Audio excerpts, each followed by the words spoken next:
Capítulo 1. O legado de Salomão. Mais do que ouro e poder. Feche os seus olhos por um instante e ouça. Ignore o ruído do mundo moderno e sinta o eco de uma era dourada, quase 3 milênios atrás. Uma era de cedro, ouro e incenso. No centro de tudo, um homem. Um rei, cujo nome se tornou sinônimo de uma sabedoria tão profunda que parecia divina, e de uma riqueza tão vasta que nações inteiras viajavam apenas para vislumbrá-la. Esse rei era Salomão, e o que estamos prestes a desvendar juntos não é apenas a história dele, mas o código oculto por trás de seu poder, as chaves que ele usou para abrir as portas da abundância e da influência. Bem-vindo a esta jornada. O que você tem em mãos, ou melhor, nos seus ouvidos, é um mapa. Um mapa que leva a um tesouro muito mais valioso que o ouro de Ofir ou as joias da rainha de Sabá.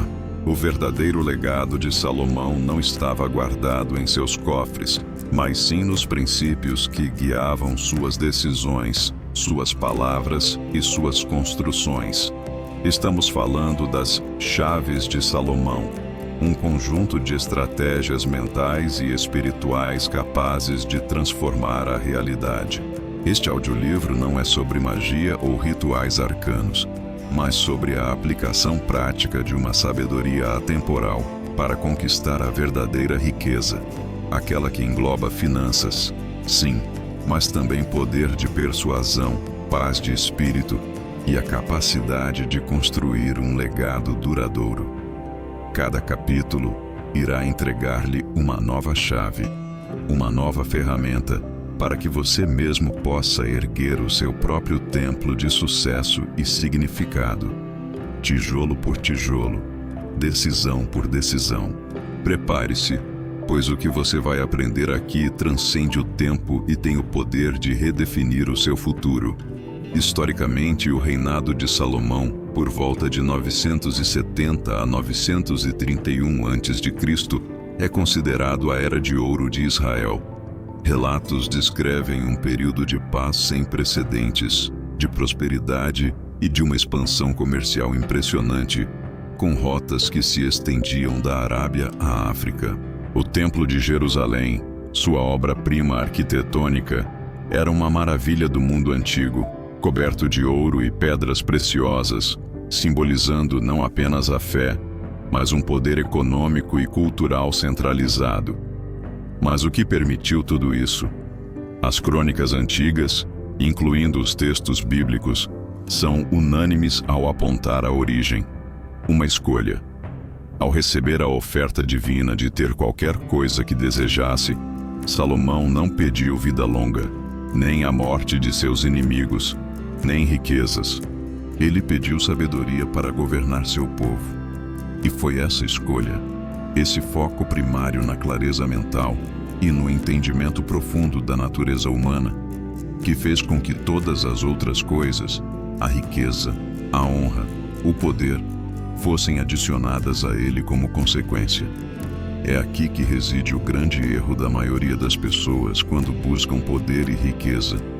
Elas perseguem o resultado final, o ouro, o status, o reconhecimento, e ignoram a fundação sobre a qual tudo isso deve ser construído. Elas tentam construir um arranha-céu sobre a areia. Correm atrás de hacks de persuasão sem entender a psicologia da confiança. Buscam investimentos milagrosos sem cultivar a paciência e a disciplina para ver o patrimônio crescer. Querem o respeito dos outros sem antes construir o autorrespeito através de decisões íntegras. Essa é a inversão que leva à frustração. É como tentar colher frutos de uma árvore que nunca foi plantada. O poder que impressiona por um dia, mas se desfaz na primeira tempestade, não é poder de verdade. A riqueza que chega rápido e vai embora na mesma velocidade não é riqueza, é apenas dinheiro. O legado de Salomão nos ensina que o poder e a riqueza visíveis são apenas um reflexo, um sintoma de uma sabedoria invisível e bem arraigada. O mundo exterior é um espelho do seu mundo interior. Então, como começamos a construir essa fundação? Iniciamos com o ritual do arquiteto. Este não é um ritual de velas e incensos, mas um ritual mental diário. O primeiro passo para alinhar sua mente com os princípios salomônicos. O arquiteto, antes de erguer qualquer parede, passa a maior parte do seu tempo com a planta, com o projeto. Ele visualiza a estrutura, entende suas fundações, prevê os desafios. Assim será você. A partir de hoje, você dedicará os primeiros minutos da sua manhã não ao caos do celular ou das notícias, mas ao projeto do seu dia. Sente-se em silêncio por 5 minutos e faça a si mesmo as 3 perguntas do arquiteto. Primeira: onde reside a sabedoria na minha jornada hoje? Que decisão exigirá mais clareza do que pressa? Segunda: como posso agregar valor real e não apenas parecer valioso nas minhas interações? Terceira: qual tijolo, por menor que seja, eu posso assentar hoje para a construção do meu legado?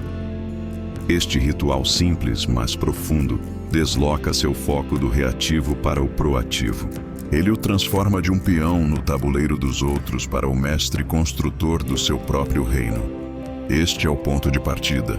Reconhecer que o poder mais duradouro e a riqueza mais sólida não são encontrados, mas sim construídos. Eles são o resultado de uma arquitetura interior deliberada, iniciada pela busca incessante da sabedoria. As chaves que você receberá nesta jornada abrirão as portas, mas é você quem deve ter a coragem de atravessá-las. Repita essas palavras de afirmação. Eu sou o arquiteto da minha vida. Minha busca por sabedoria é a fundação da minha riqueza e do meu poder. Hoje, eu construo com propósito. Capítulo 2. A primeira chave. A busca incessante pela sabedoria. Se lhe fosse oferecida uma única coisa, um dom que pudesse moldar o resto da sua vida, o que você escolheria? Em nossa era de gratificação instantânea, muitos pediriam dinheiro, fama, poder imediato. Atalhos para o que acreditam ser a felicidade. Mas Salomão, na encruzilhada do seu destino, fez uma escolha que ecoa através dos séculos. Ele não pediu o prêmio, mas sim a capacidade de merecê-lo. Ele não pediu o trono dourado, mas a clareza para reinar a partir dele. Ele pediu sabedoria. E é nesta escolha que encontramos a primeira e mais importante chave, a chave que destranca todas as outras. A busca incessante pela sabedoria é o motor de todo o Império Salomônico.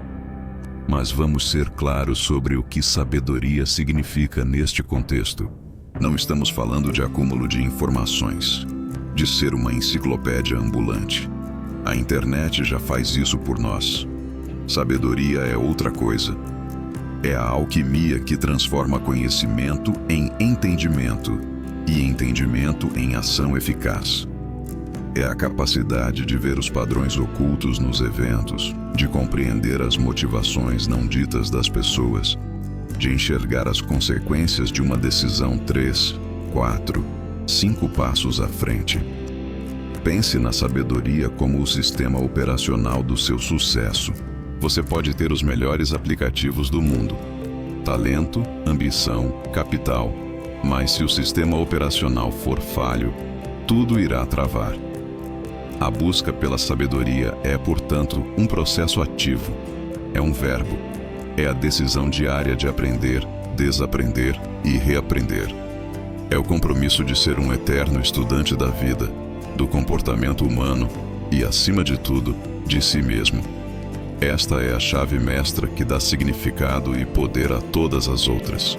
Do ponto de vista da neurociência moderna, a escolha de Salomão pode ser vista como um investimento intencional na parte mais evoluída do seu cérebro, o córtex pré-frontal. Esta é a região responsável pelo que chamamos de funções executivas, planejamento de longo prazo, tomada de decisão complexa, controle de impulsos e discernimento social. Quando você ativamente busca sabedoria, você está, literalmente, exercitando e fortalecendo essa área. Estudos sobre neuroplasticidade mostram que o cérebro não é uma massa fixa de neurônios.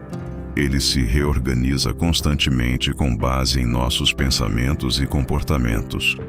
Ao se engajar em reflexão profunda, ao analisar problemas de múltiplos ângulos e ao aprender com seus erros, você cria e fortalece novas vias neurais.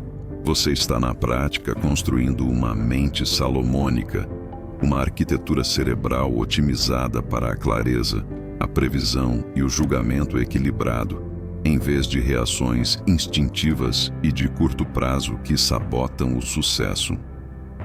A sabedoria antiga, portanto, encontra seu respaldo na ciência moderna. Treine seu cérebro para a sabedoria e ele lhe entregará um reino. E aqui reside o grande erro que vemos todos os dias, talvez até em nós mesmos. O erro de confundir inteligência com sabedoria.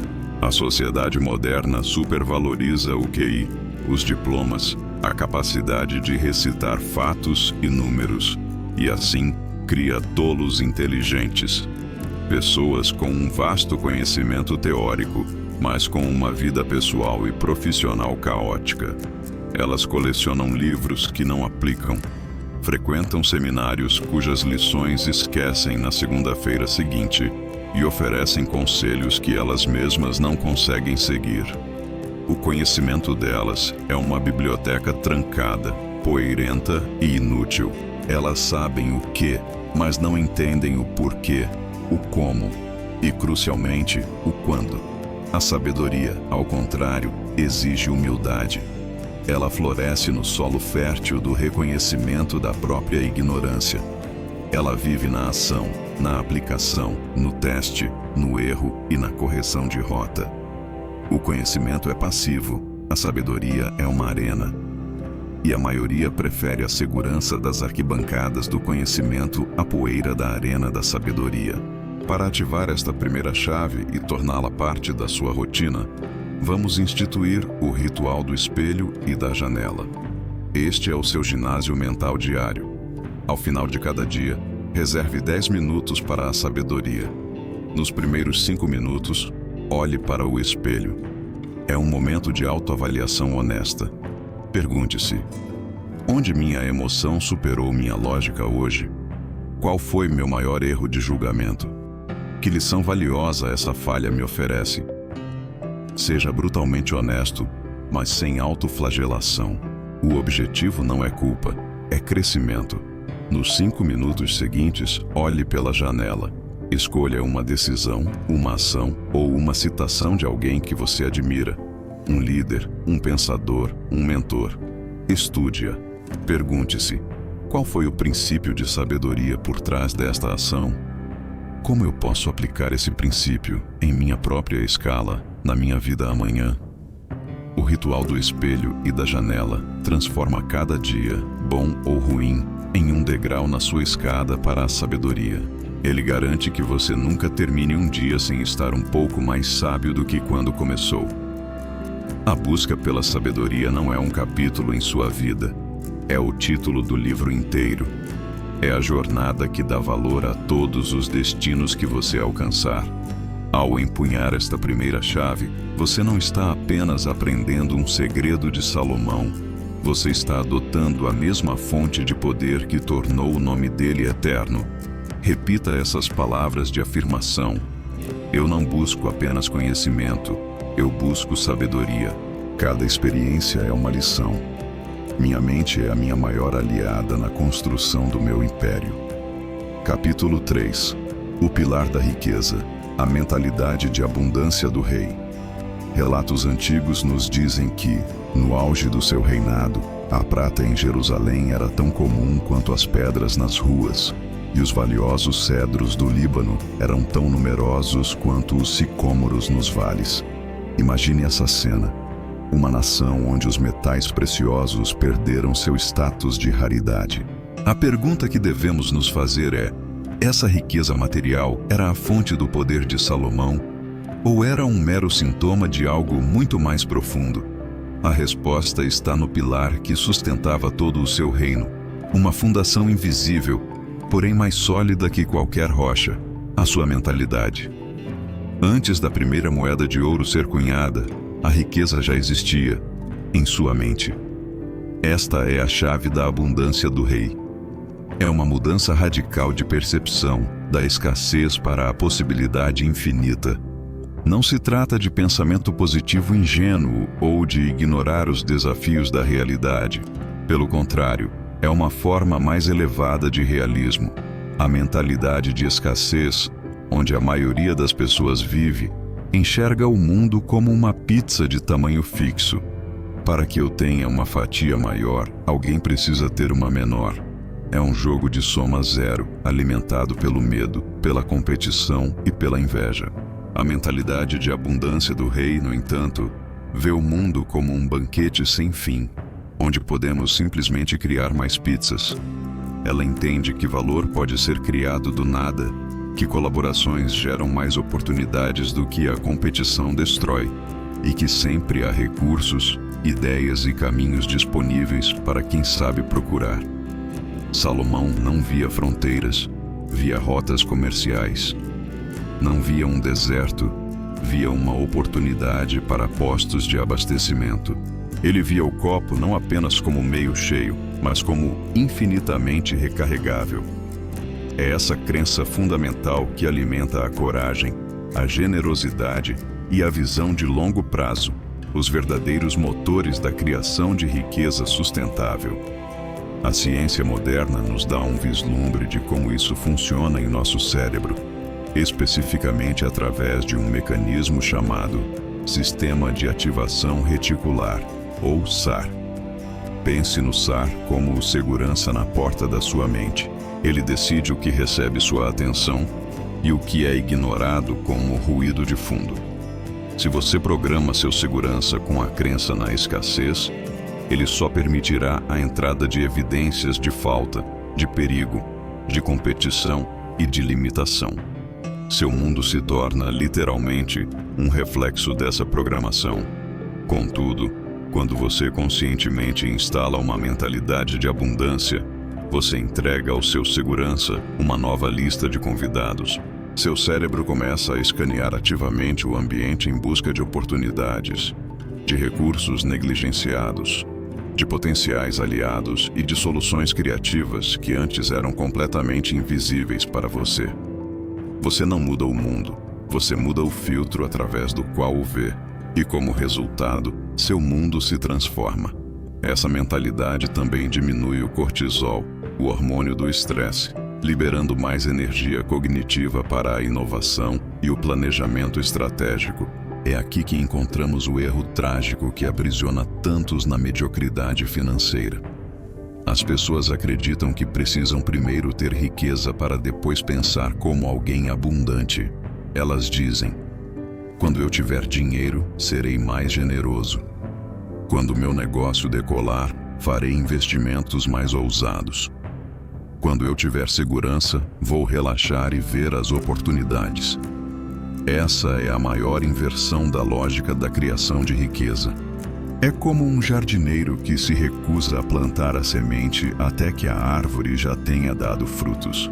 Essa mentalidade de pobreza, essa necessidade de garantias antes de agir, torna-se uma profecia autorrealizável. O medo de perder o pouco que se tem paralisa a capacidade de criar mais. Vê-se um concorrente em cada esquina, em vez de um potencial parceiro. Foca-se obsessivamente em cortar centavos, em vez de criar novos fluxos de receita de milhares de reais.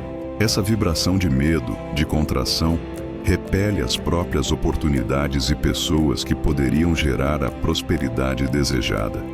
Para demolir essa prisão mental e erguer o pilar da abundância, vamos praticar o ritual do inventário de abundância.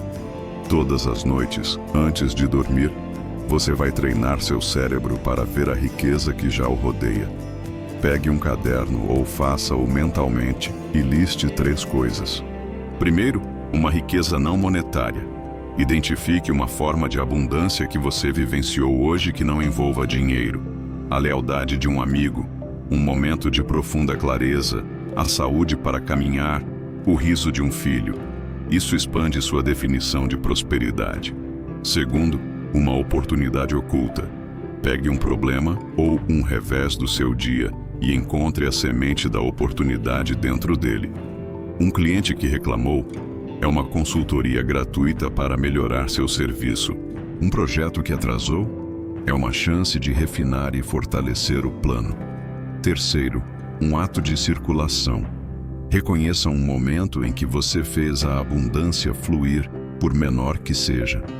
Um elogio sincero, compartilhar um contato útil, ensinar algo a alguém. Este ritual diário reprograma ativamente seu sistema de ativação reticular, forçando-o a focar na presença, na oportunidade e no fluxo, em vez de na ausência, no problema e na estagnação. A riqueza material que você busca não é um pré-requisito, é uma consequência. É o resultado inevitável de se construir primeiro uma vasta e inabalável riqueza interior. A mentalidade de abundância não é apenas uma chave, é o próprio cofre. Ao cultivar essa visão de mundo, você não está mais perseguindo a riqueza, você se torna um ímã para ela. Repita essas palavras de afirmação. Eu vejo um mundo de oportunidades infinitas. Minha mente é um ímã para a abundância, e eu sou um canal para a criação de valor. A riqueza flui para mim e através de mim. Capítulo 4. A arte da persuasão salomônica. Falar menos, ouvir mais. No grande teatro da influência humana, qual imagem lhe vem à mente? Talvez um orador eloquente, dominando o palco com uma voz trovejante e gestos grandiosos. Talvez um vendedor ágil, com uma resposta pronta para cada objeção. Essa é a visão moderna da persuasão. Agora, substitua essa imagem pela de um rei como Salomão. Ele não precisa gritar. Muitas vezes, seu poder reside no seu silêncio, no espaço que ele cria para que os outros revelem a si mesmos. A chave para a persuasão salomônica é profundamente contraintuitiva.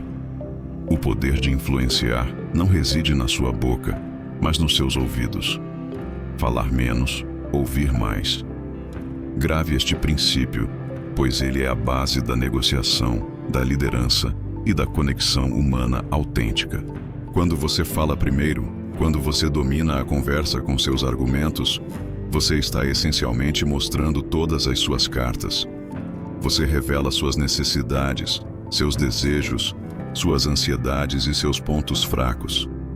Você gasta sua energia tentando empurrar sua agenda para outra pessoa.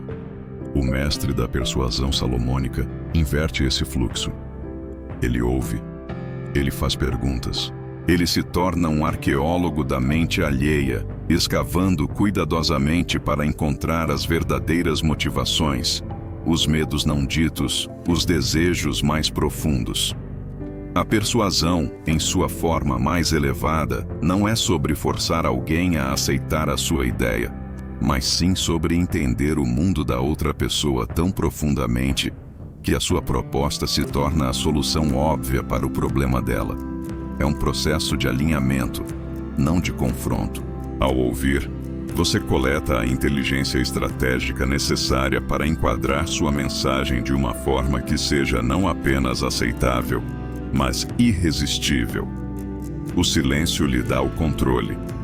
Essa sabedoria ancestral é hoje um pilar das mais avançadas técnicas de negociação e psicologia.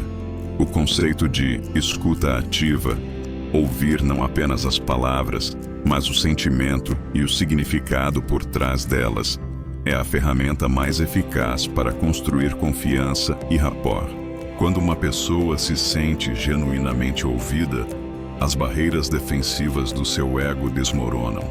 Neurologicamente, ser ouvido com empatia libera ocitocina no cérebro da outra pessoa, o chamado hormônio da confiança, tornando-a biologicamente mais receptiva à sua mensagem.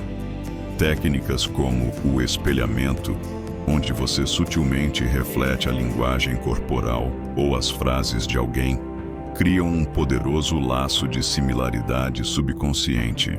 Isso não é manipulação barata, é a linguagem da comunicação profunda. Um diplomata habilidoso não vence um debate, ele descobre um terreno comum. Salomão, ao ouvir as duas mães que disputavam um bebê, não se concentrou nos argumentos delas, mas no que o silêncio e a reação delas revelavam sobre a verdade de seus corações. O grande erro da maioria é acreditar que a persuasão é uma batalha verbal que se vence pelo volume ou pela velocidade. Em uma reunião importante, em uma venda ou mesmo em uma discussão pessoal, a ansiedade surge e, com ela, a necessidade de preencher cada milissegundo de silêncio. As pessoas falam demais. Elas se justificam, se explicam, oferecem concessões antes mesmo de serem pedidas. Estão tão absortas em planejar a próxima frase brilhante que deixam de ouvir a informação crucial que a outra parte está oferecendo. Elas ouvem para responder, não para compreender. Esse comportamento transmite desespero e falta de confiança. Pense nisso. Quem parece mais poderoso em uma negociação? A pessoa que fala sem parar, tentando provar seu valor, ou a pessoa que se recosta, ouve atentamente e só fala quando suas palavras têm o peso de um veredito? O excesso de palavras dilui o poder. A precisão cirúrgica de uma fala informada pelo silêncio é o que realmente move as pessoas. Para dominar esta arte, você praticará o ritual da pausa estratégica. Ele é simples na forma, mas transformador na prática. Em todas as suas conversas significativas, você vai implementar 3 passos. Primeiro, a regra dos 3 segundos. Quando a outra pessoa terminar de falar, force-se a fazer uma pausa de 3 segundos completos antes de responder. Respire. Deixe as palavras dela ecoarem. Isso aniquila o seu impulso de reagir e ativa o seu poder de responder com intenção. Segundo, durante essa pausa, seu objetivo primário é fazer a pergunta de clarificação. Em vez de rebater, aprofunde. Use frases como: "O que é mais crucial nisso para você?" Ou "Pode me dar um exemplo do que você quer dizer com isso?" Esta pergunta desarma o oponente e o transforma em colaborador. Terceiro, antes de apresentar seu ponto de vista, pratique o resumo de validação. Diga: "Deixe-me ver se entendi. O seu ponto central é X, e a sua maior preocupação é Y. É isso?" Ao fazer isso, você demonstra um nível de respeito e compreensão que torna a outra pessoa imensamente mais aberta a ouvir o que você tem a dizer em seguida. A verdadeira autoridade não precisa levantar a voz. O poder de persuasão mais profundo não vem de uma língua eloquente, mas de ouvidos atentos e de um silêncio estratégico. Ao dominar a arte de ouvir, você não está apenas aprendendo a influenciar os outros. Você está ganhando acesso ao bem mais valioso em qualquer interação humana: a verdade. Esta é a chave que abre a mente e o coração das pessoas. Repita essas palavras de afirmação: "Meu silêncio é estratégico. Meus ouvidos são minha ferramenta mais poderosa. Eu entendo antes de buscar ser entendido, e nisso reside minha influência." Capítulo 5. O poder do julgamento. Como tomar decisões que comandam respeito. Diante do rei, 2 mulheres choram. Ambas clamam pela mesma criança. Os argumentos são idênticos, a dor parece igual. A corte está em silêncio, paralisada por um dilema sem solução aparente. Não há testemunhas, não há provas. Há apenas a palavra de uma contra a outra. Então, com uma calma assustadora, o rei Salomão faz uma proposta que choca a todos: tragam uma espada. Dividam a criança viva em duas e deem metade a cada uma. Naquele momento de horror, a verdade explode, vinda não de um argumento, mas de um grito de amor materno. Esta história não é sobre um truque inteligente. É uma demonstração do poder máximo da liderança. O julgamento. A capacidade de ver a verdade onde outros só veem confusão. O poder do julgamento no contexto salomônico é a chave para transformar sabedoria em ação. É a habilidade de ser o cirurgião em uma situação de emergência, sabendo exatamente onde cortar, o que preservar e como remover o mal pela raiz. Este poder é forjado a partir das chaves que já exploramos. Ele requer a sabedoria para ver além do óbvio, a mentalidade de abundância para não decidir com base no medo, e a escuta profunda para captar os sinais que se escondem por trás das palavras. Uma decisão que comanda respeito raramente é a mais fácil. Muitas vezes, é a mais difícil. É a decisão que pode ser impopular no curto prazo, mas que se prova correta e íntegra com o passar do tempo. Ter um bom julgamento significa ser o ponto de calma no centro do furacão, o eixo em torno do qual o caos gira sem conseguir derrubá-lo. É o que separa os que reagem à vida dos que a comandam. A neurociência moderna ilumina o brilhantismo do método de Salomão. Nossos cérebros operam em dois sistemas, como descrito pelo psicólogo Daniel Kahneman. O sistema 1 é rápido, intuitivo e emocional. É o nosso piloto automático. O sistema 2 é lento, deliberado e analítico. É o nosso piloto consciente. A maioria das nossas más decisões acontece quando permitimos que o sistema 1, com seus preconceitos e reações instintivas, assuma o controle em situações complexas. As duas mulheres estavam usando seus argumentos para apelar ao sistema 1 da corte. A proposta chocante de Salomão foi um ato genial de engenharia cognitiva.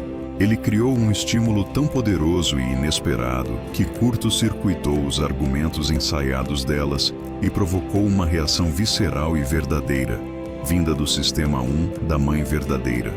Desenvolver o julgamento salomônico, portanto, é treinar o seu sistema 2 para ser o mestre do seu sistema 1. É aprender a pausar, a questionar suas próprias suposições e a criar testes que revelem a verdade oculta, em vez de simplesmente reagir à superfície. O grande erro da maioria das pessoas balança entre dois extremos igualmente destrutivos: a paralisia pela análise e a impulsividade descuidada. De um lado, temos o indeciso crônico. Com medo de errar, ele busca a certeza absoluta, um mito que não existe. Ele pede dezenas de opiniões, lê centenas de artigos e cria planilhas infinitas, enquanto a janela da oportunidade se fecha silenciosamente à sua frente. Sua inação é, na verdade, uma decisão. A decisão de permitir que as circunstâncias decidam por ele. No outro extremo, temos o reativo. Ele toma decisões com base na emoção do momento, na pressão de um prazo ou no entusiasmo de uma nova ideia. Ele confunde movimento com progresso e passa a maior parte do tempo corrigindo os erros que sua própria pressa criou. Ambos os perfis compartilham a mesma falha fundamental: a ausência de um processo, de uma estrutura confiável para decidir. Eles são folhas ao vento, em vez de serem o capitão do navio. Para forjar um julgamento de aço, você vai adotar o ritual da lente tríplice. Antes de tomar qualquer decisão importante, você a examinará através de 3 filtros distintos, garantindo uma visão completa. Primeira lente: a lente do ancião. Pergunte a si mesmo: daqui a 10, 20 anos, como olharei para esta decisão? Ela está alinhada com o legado que quero construir ou é apenas um alívio para uma dor de curto prazo? Esta lente dissolve a urgência emocional e injeta uma perspectiva de longo prazo. Segunda lente: a lente do inimigo. Questione com brutal honestidade: se eu fosse meu maior adversário, qual seria o ponto mais fraco desta decisão? como eu poderia explorá-la para me destruir. Isso o força a encontrar e a fortalecer as falhas em seu próprio plano. Terceira lente. A lente do princípio. Pergunte, desconsiderando o resultado, esta decisão está em harmonia com os meus valores mais profundos? É uma escolha que reflete quem eu aspiro ser? Esta lente garante que sua integridade permaneça intacta, que é a única vitória que realmente importa. Sua vida, neste exato momento, é a soma total de todas as suas decisões passadas. Disso não há como escapar, mas a beleza desta verdade é que o seu futuro será o resultado direto da qualidade das decisões que você tomar a partir de hoje. O poder de julgar e decidir é o verdadeiro cetro de um rei. Não o empunhe com a mão trêmula do medo ou com a pressa do tolo. Empunhe-o com a clareza, a coragem e a sabedoria que não apenas alcançam resultados, mas que, acima de tudo, comandam respeito. Repita essas palavras de afirmação. Eu sou calmo no centro da tempestade. Minhas decisões são guiadas pela visão de longo prazo, pela análise crítica e pelos meus princípios. Eu decido com clareza e autoridade. Capítulo 6. A estratégia do cedro e do ouro. Construindo riqueza duradoura. Para construir seu lendário templo, e de fato, todo o seu reino, Salomão dependia de dois recursos primordiais: o cedro do Líbano e o ouro de Ofir. O cedro, forte, aromático, crescendo lentamente por décadas, até atingir uma força monumental, resistente a pragas e ao tempo. E o ouro, raro, incorruptível, um símbolo universal de valor que não se degrada. Não se engane, estes não eram apenas materiais de construção. Pense na sua carreira, no desenvolvimento de uma nova habilidade, na construção de um negócio a partir do zero, ou em investimentos que se beneficiam do poder dos juros compostos. Um cedro não cresce da noite para o dia. Exige paciência, cuidado e a visão de plantar uma semente hoje, sabendo que sua sombra e seus frutos só serão plenamente desfrutados no futuro. Esta é a base da riqueza geracional, o motor que produz o fluxo de caixa. O ouro, por outro lado, representa a consolidação e a proteção desse valor. Ouro não se multiplica, mas também não apodrece. É o ativo que você adquire para armazenar o valor gerado pelo seu trabalho. Pode ser o setor imobiliário, ações de empresas sólidas, propriedade intelectual. Qualquer coisa que atue como uma fortaleza para o seu patrimônio, protegendo-o da inflação, da volatilidade e dos imprevistos. A estratégia funciona em um ciclo virtuoso. Os frutos dos seus cedros, lucros, salários, são usados para comprar mais ouro, ativos, e a segurança do seu ouro, capital, lhe dá a confiança para plantar mais cedros, novos empreendimentos. Esta sabedoria ancestral é o espelho da mais sólida teoria de investimentos moderna. A estratégia do cedro é a personificação do que Albert Einstein teria chamado de a oitava maravilha do mundo: os juros compostos. É o princípio matemático que demonstra como pequenas e consistentes aplicações de capital e esforço, ao longo do tempo, geram resultados exponenciais. É o segredo por trás de fortunas como a de Warren Buffett. A estratégia do ouro, por sua vez, é a base da alocação de ativos e da diversificação de portfólio. Nenhum investidor sério coloca todo o seu patrimônio em ativos de alto risco e crescimento. Uma parte é sempre alocada em ativos mais estáveis, que funcionam como uma âncora, um porto seguro para a riqueza durante as inevitáveis tempestades do mercado. Portanto, o que Salomão praticava por intuição e sabedoria, hoje é quantificado e validado por modelos financeiros complexos. A lição é a mesma. O crescimento agressivo sem uma base sólida é insustentável. E é aqui que reside o grande erro que leva tantos à ruína financeira, mesmo aqueles que trabalham arduamente. Eles se apegam a apenas um lado da equação. De um lado, Temos o caçador de ouro. Ele é seduzido pelo brilho do ganho rápido.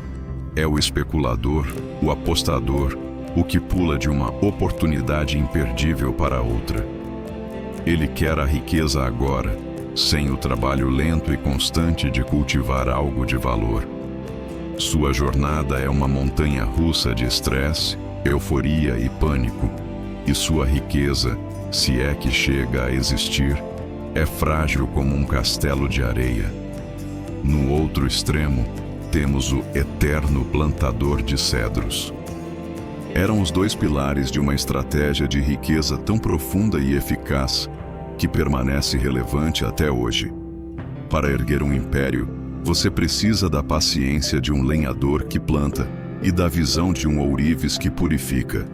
A estratégia do cedro e do ouro é a união de duas forças aparentemente opostas: o crescimento paciente e a preservação de valor. O cedro representa todas as suas iniciativas de crescimento de longo prazo. Ele é o trabalhador incansável que só sabe plantar. Ele trabalha, ganha seu dinheiro, mas nunca o converte em ativos de valor duradouro. Ele guarda seu dinheiro na poupança, com medo de investir, enquanto a inflação, o ladrão silencioso, corrói o fruto do seu esforço ano após ano. Ele tem o motor, mas não tem o chassi. Ele gera renda, mas não constrói patrimônio. Para aplicar a estratégia completa, você praticará o ritual da alocação bissetorial. É um check-up mental que você fará regularmente para garantir o equilíbrio do seu império financeiro. Divida suas finanças e esforços em duas colunas: cedro e ouro. Para a coluna do cedro, pergunte: esta semana, como eu reguei meus cedros? Que tempo, aprendizado ou capital eu investi nos meus projetos de crescimento, meu negócio, minha carreira?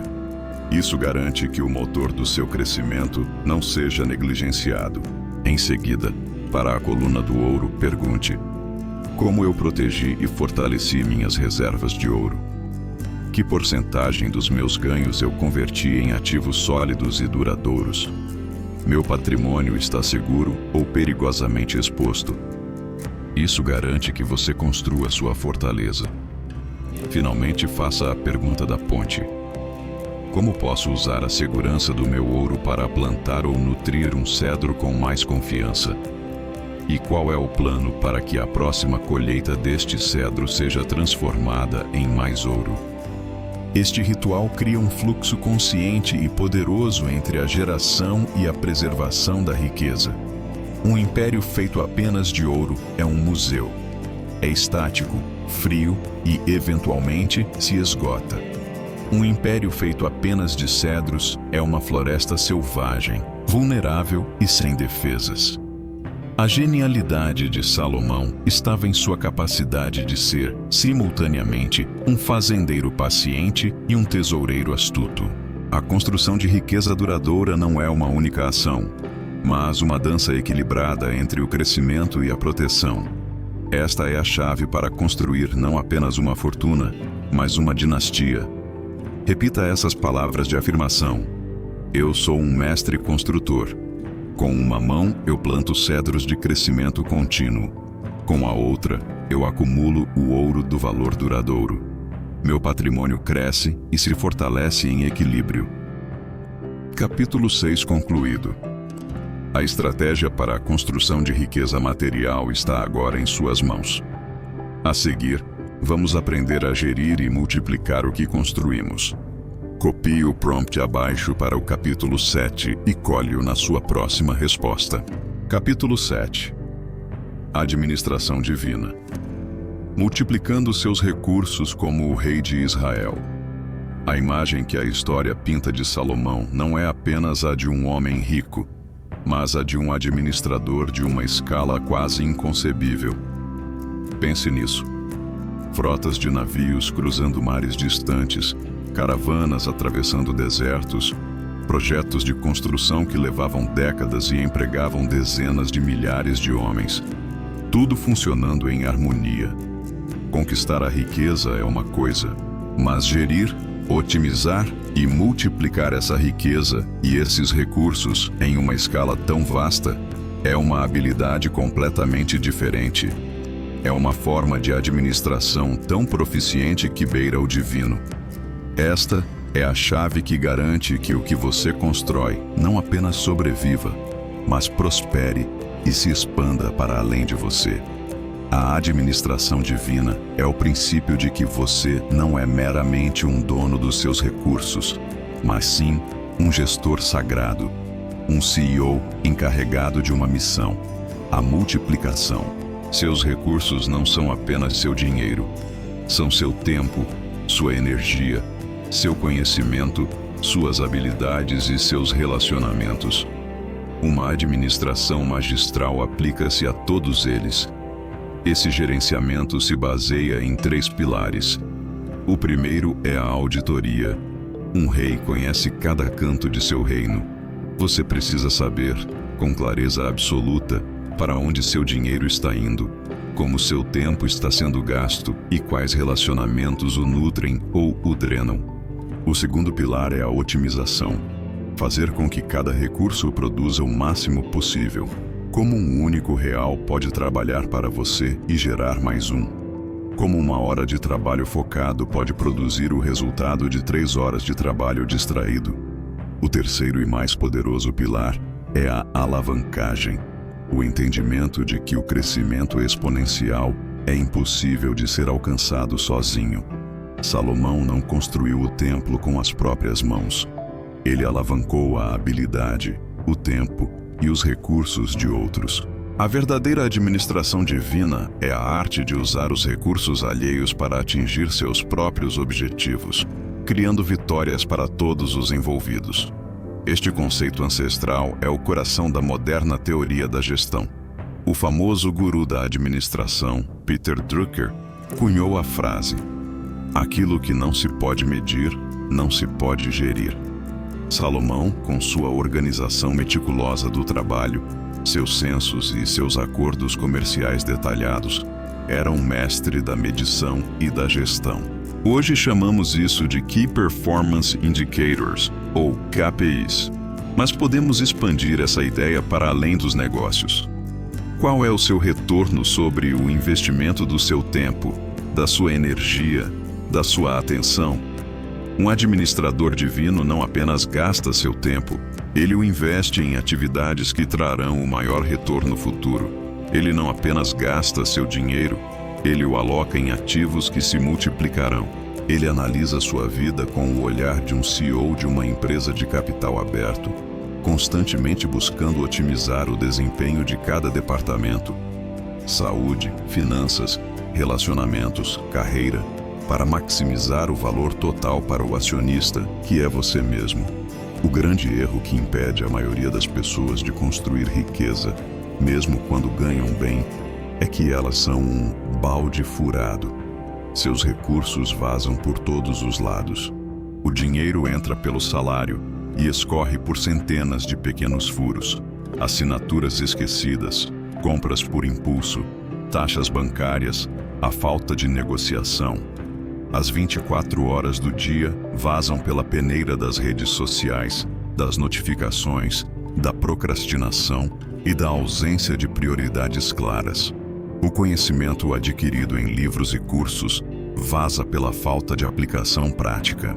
Elas estão tão ocupadas na corrida dos ratos, usando seus recursos apenas para sobreviver ao dia a dia, que nunca param para adotar uma visão de cima, para tapar os buracos e começar a encher o balde. Essa hemorragia constante de recursos é a razão pela qual o trabalho duro, por si só, raramente leva à liberdade financeira.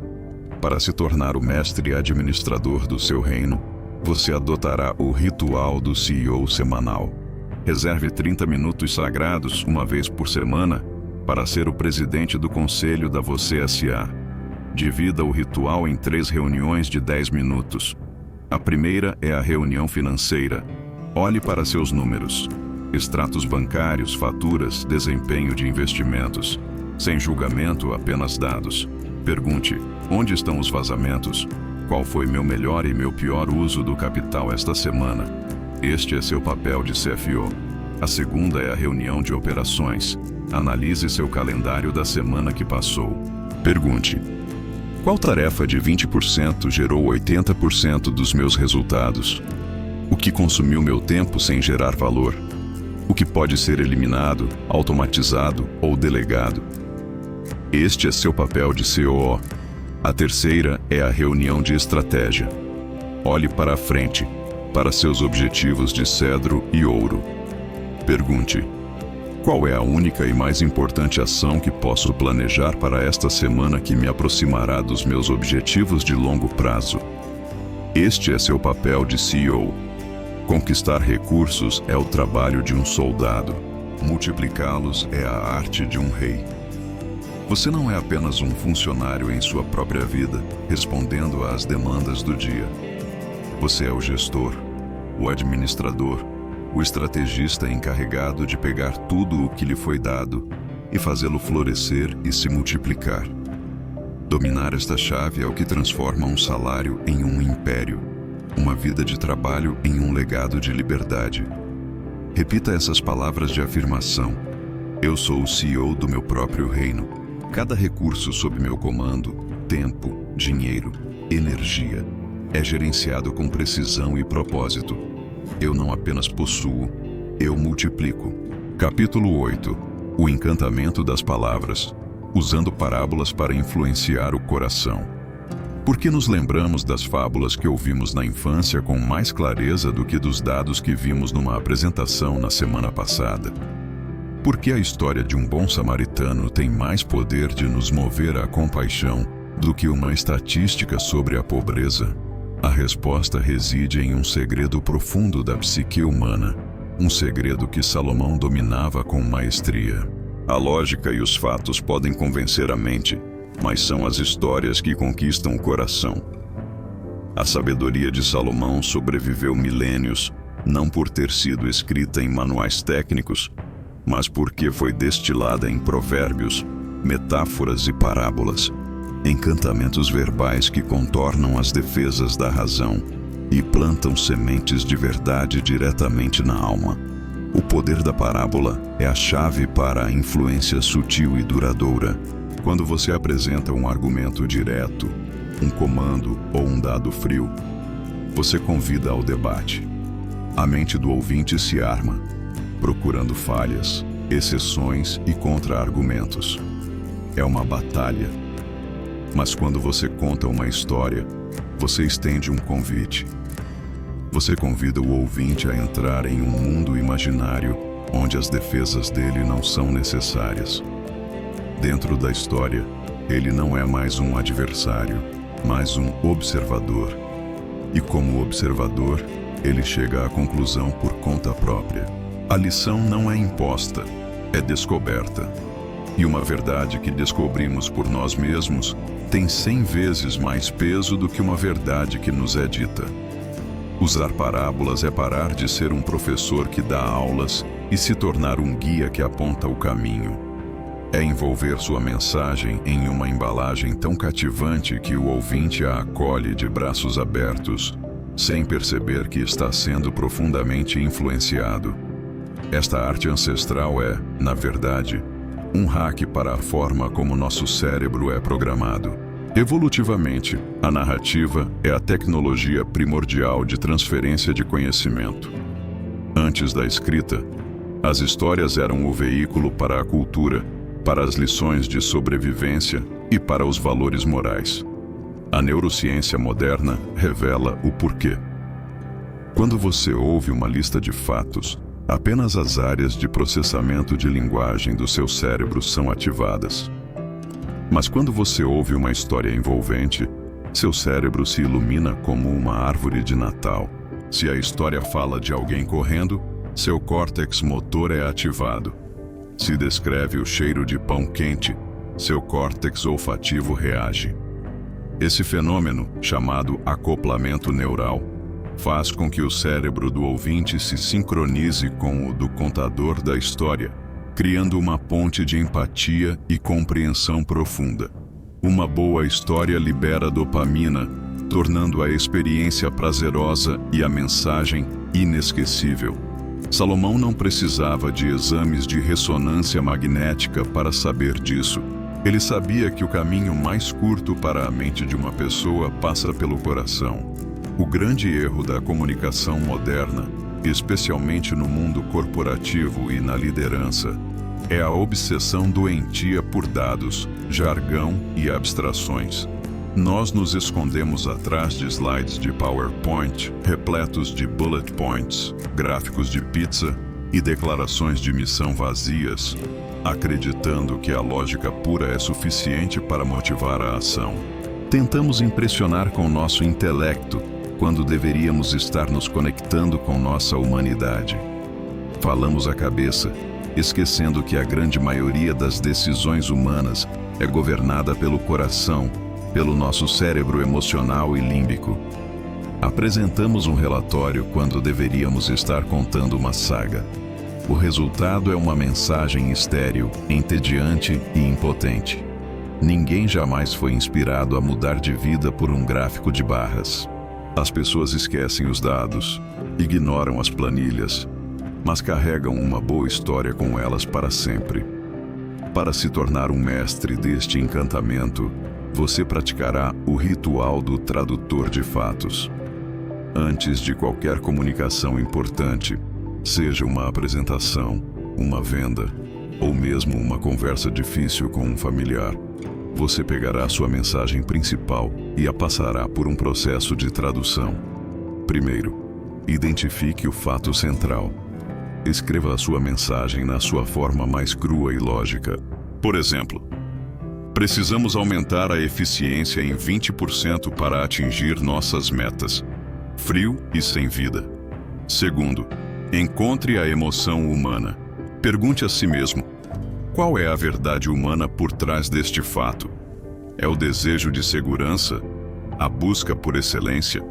O orgulho de construir algo grande juntos?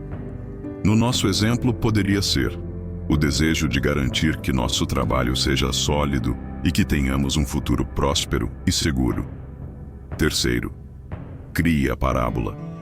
Agora, traduza essa emoção em uma pequena história ou metáfora. Imaginem que somos uma equipe de alpinistas.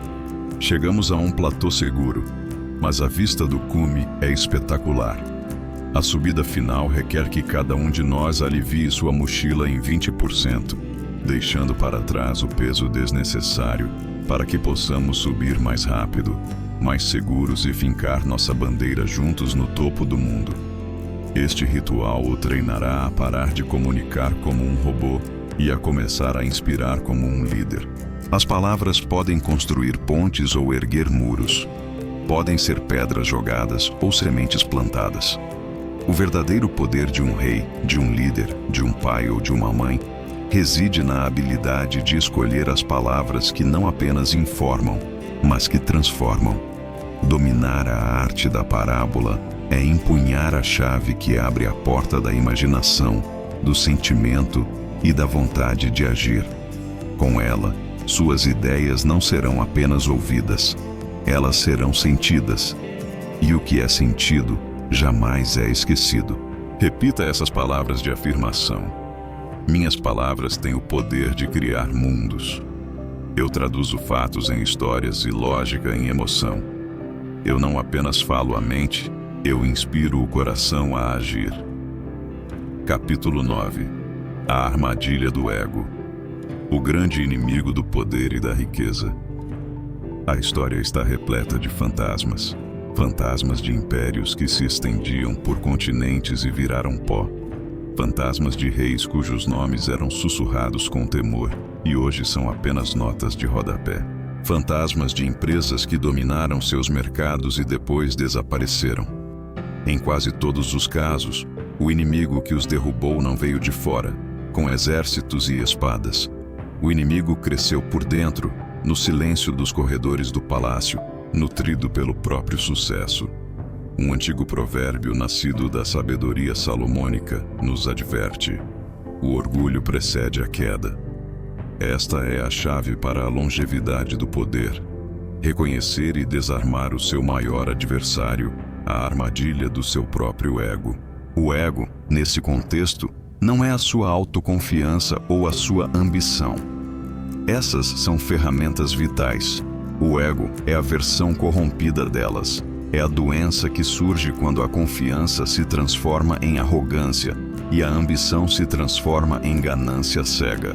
O ego é um filtro que distorce a realidade para que ela sempre o favoreça. Ele o convence de que seus sucessos são apenas seus e seus fracassos são sempre culpa dos outros. Ele o torna surdo a feedbacks, porque a crítica se torna um ataque pessoal. Ele o torna resistente a novas ideias, porque se não foi você quem as criou, elas não podem ser boas. O ego busca a adulação, não a verdade. Ele prefere ter a admiração de tolos a ter o respeito de sábios. O poder salomônico, o poder que dura, é fundamentado na humildade, não na falsa modéstia, mas na autoconsciência silenciosa que sabe que sempre há mais a aprender. O ego é o convidado que elogiamos, sem perceber que ele está envenenando o banquete. Do ponto de vista psicológico, a armadilha do ego é uma manifestação do que se conhece como o efeito Dunning-Kruger, em um nível avançado. É a tendência de superestimar as próprias habilidades. Conforme uma pessoa alcança sucesso em uma área, o ego atenta a acreditar que essa genialidade se aplica a todas as outras, levando a decisões desastrosas em territórios desconhecidos. A história é um cemitério de exemplos. Líderes de nações que, inebriados pelo poder, iniciaram guerras que não podiam vencer. CEOs que, acreditando serem infalíveis, fizeram apostas que levaram suas empresas à falência. Em cada um desses contos trágicos, o padrão é o mesmo. O líder para de ouvir. Cerca-se de bajuladores que só dizem sim. Afasta os conselheiros que ousam discordar e passa a acreditar na sua própria mitologia. Ele se torna o prisioneiro de uma fortaleza que ele mesmo construiu, isolado da realidade, até que as paredes desabam sobre ele. O grande erro que as pessoas cometem é confundir a bravata do ego com a força da liderança. Elas observam figuras públicas arrogantes e barulhentas e pensam: é assim que se chega lá. É preciso ser implacável, pisar nos outros e nunca admitir um erro. Elas começam a imitar a casca sem entender a podridão que ela esconde. O momento em que você pensa, eu construí tudo isso sozinho, é o momento exato em que a armadilha se fecha. Nesse instante, você se esquece da sorte, do timing, da ajuda de mentores, do sacrifício de sua equipe e do apoio de sua família. Você se torna o herói solitário de uma história de ficção. Essa ilusão de ser self-made é o veneno mais doce do ego.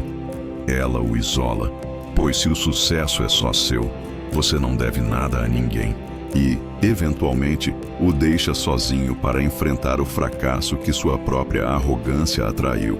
Para se manter vigilante e manter seu ego acorrentado, você praticará o ritual do conselho vazio. Uma vez por semana, em silêncio, visualize-se em uma sala com 3 cadeiras vazias à sua frente. Este é o seu conselho de guerra contra o ego. Na primeira cadeira, o assento do crítico honesto, você sentará a pessoa que lhe daria o feedback mais duro e sincero que você possa imaginar. Um antigo mentor, um rival respeitado. Imagine o que essa pessoa diria sobre suas ações recentes. Ouça a crítica sem se defender. O objetivo é treinar sua mente para valorizar a verdade, por mais desconfortável que seja. Na segunda cadeira, o assento do principiante. Imagine um jovem aprendiz, alguém no início da jornada. Explique seus maiores desafios atuais para ele da forma mais simples possível. Este ato de ensinar o força a voltar ao básico e promove uma humildade intelectual. Na terceira cadeira, o assento da gratidão. Visualize alguém que foi crucial para o seu sucesso, mas a quem você talvez não tenha agradecido o suficiente. Mentalmente, agradeça a essa pessoa especificamente pelo que ela fez. Este ato desmantela o mito do eu sozinho. O sucesso é um teste. E o ego é a parte de você que acredita que você já passou no teste e não precisa mais estudar. A verdade é que o teste nunca acaba. A manutenção do poder e da riqueza exige uma vitória diária na batalha silenciosa contra a própria arrogância. A verdadeira força não é acreditar que você é invencível. É a humildade de saber que, como todo grande império da história, você também é vulnerável, especialmente à corrosão que vem de dentro. Repita essas palavras de afirmação. Eu sou um estudante perpétuo, não um mestre. Minha confiança é quieta, minha mente é aberta e meu poder é medido pela minha humildade. Meu sucesso pertence a muitos. Capítulo 10. A diplomacia do rei. A sabedoria para forjar alianças poderosas. O reino de Salomão, em seu apogeu, era uma ilha de paz e prosperidade em um mar de instabilidade. Como isso foi possível? A resposta não está apenas na força de seus exércitos, mas na genialidade de sua diplomacia. Ele firmou uma aliança estratégica com o Irão, rei de Tiro, garantindo um fluxo constante de madeira de cedro e artesãos para suas grandes construções. Ele cultivou uma relação com a rainha de Sabá, transformando uma potencial rival em uma parceira comercial admirada. Salomão entendia uma verdade fundamental do poder. Uma fortaleza pode protegê-lo, mas são as alianças que o fazem prosperar e expandir. O verdadeiro poder não se mede pelo número de inimigos que você derrota, mas pelo calibre dos aliados que você atrai. A diplomacia do rei é a arte de forjar relações de poder mutuamente benéficas. Vai muito além do networking superficial que vemos hoje. Uma aliança salomônica é uma estrutura profunda, construída sobre 3 pilares de aço. O primeiro é o valor mútuo. Alianças duradouras não se baseiam em simpatia, mas em simbiose. Você precisa ter algo de valor a oferecer. Uma habilidade, um recurso, um conhecimento.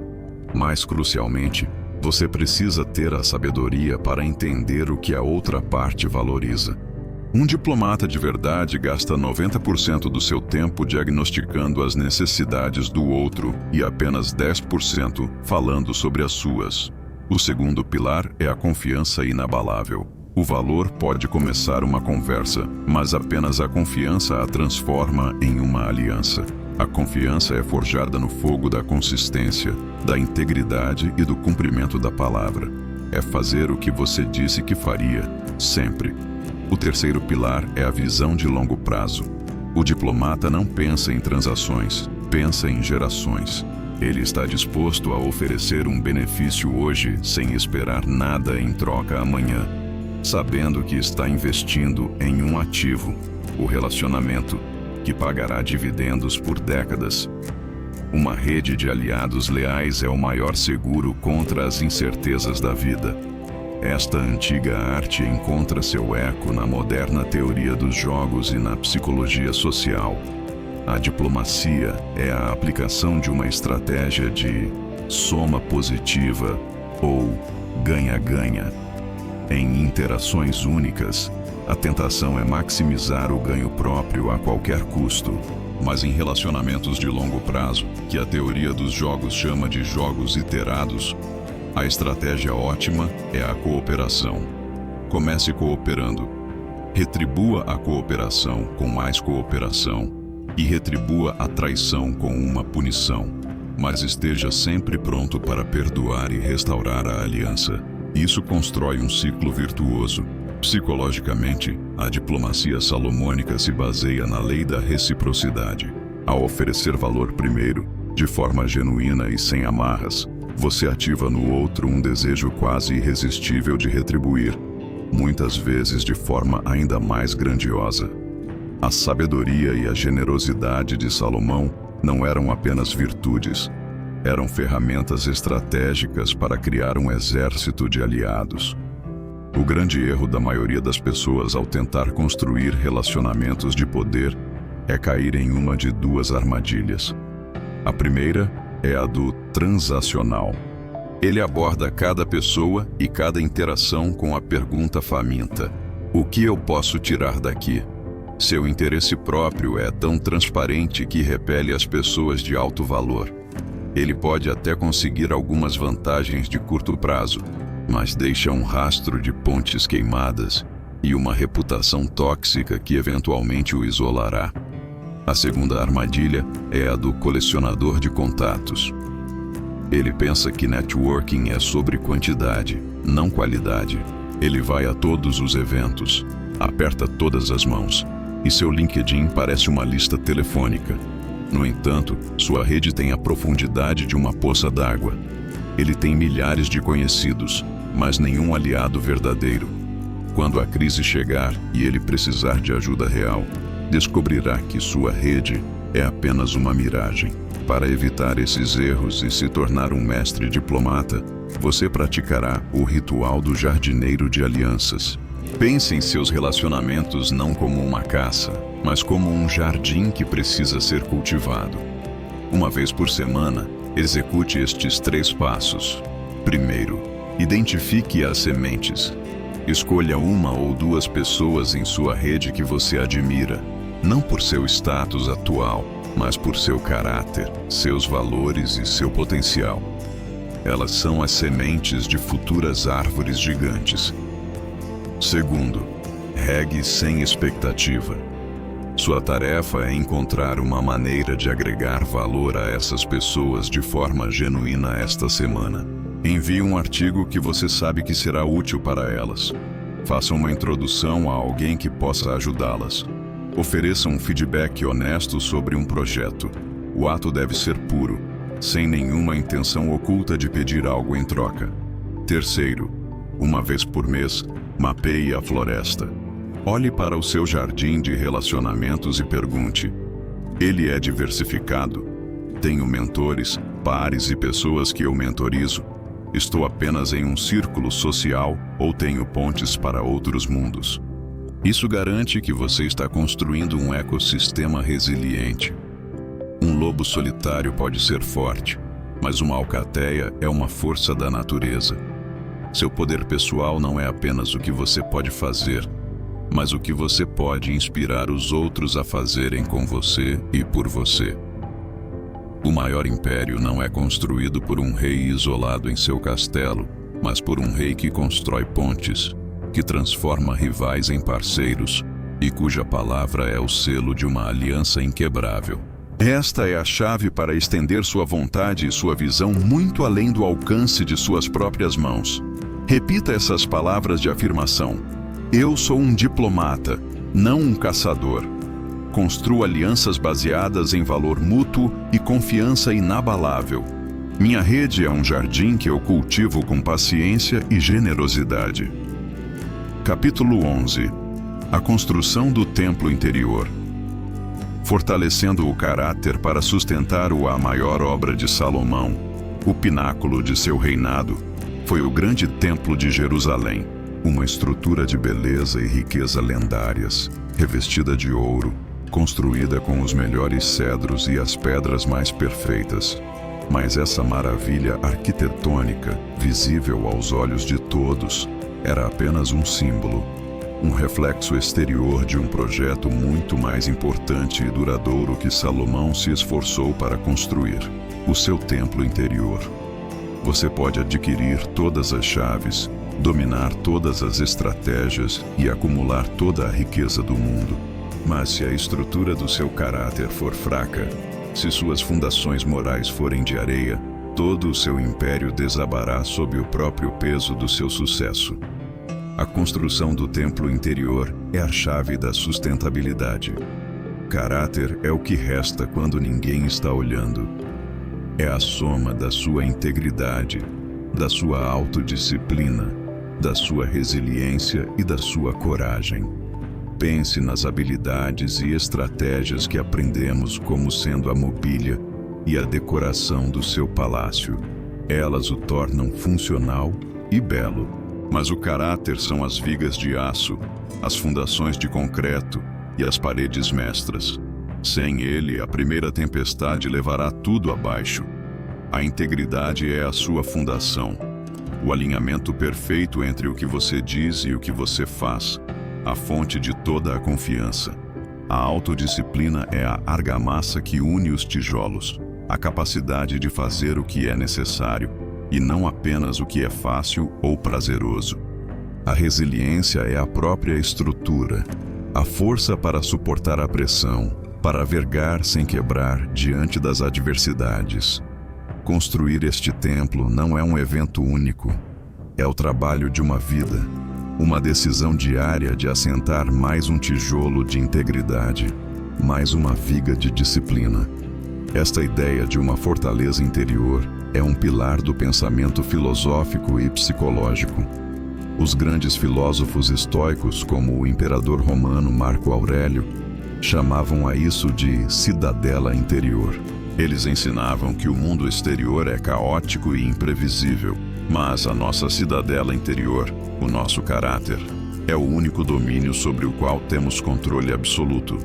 A psicologia moderna confirma esta sabedoria milenar.